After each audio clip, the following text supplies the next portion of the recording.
আসসালামু আলাইকুম। আজকে আপনাদের দেখাবো কিভাবে এই টিউবলাইট গুলো সংযোগ করতে হয়। এই টিউবগুলো সবগুলো হচ্ছে এলইডি। এই টিউবলাইট গুলো আমাদের সবসময় প্যারালালে সংযোগ করতে হয়। এই টাইপের কোনো বাল্ব টিউবলাইট পাবো তখন এই তারে মাঝখানে সংযোগ করা থাকে, মাঝখানে সংযোগ বের করা থাকে। আমরা শুধু এখানে লাল তারে ফেস আর কালো তারে নিউট্রাল দিয়ে দিলে আমাদের বাল্বটা জ্বলে উঠবে। আমাদের কিছু কিছু টিউবলাইটের মধ্যে এখানে 3টা কানেক্টর থাকে।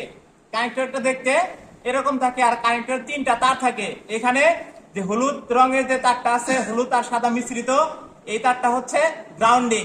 আর এখানে একটি ফেজ একটি নিউট্রাল সংযোগ করলে আমাদের বাল্বটা জ্বলে উঠবে। তো আমরা এটা সংযোগ করে দেখাচ্ছি।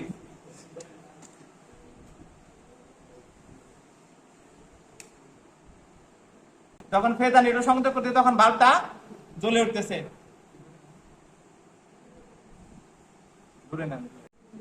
আবার কিছু কিছু টিউবলাইটের মাঝখানে আপনি দেখবেন যে যেটার এখানে 2টা করে কানেক্টর থাকে, 2টা করে পিন থাকে। এই 2টা করে পিনের মধ্যে আমাদের 2টা করে তার বের হওয়া থাকে।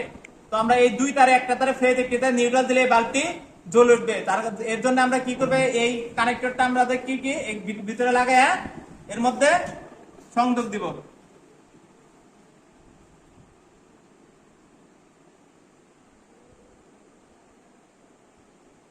এভাবে আমরা টিউবলাইট গুলা জ্বালাতে পারি।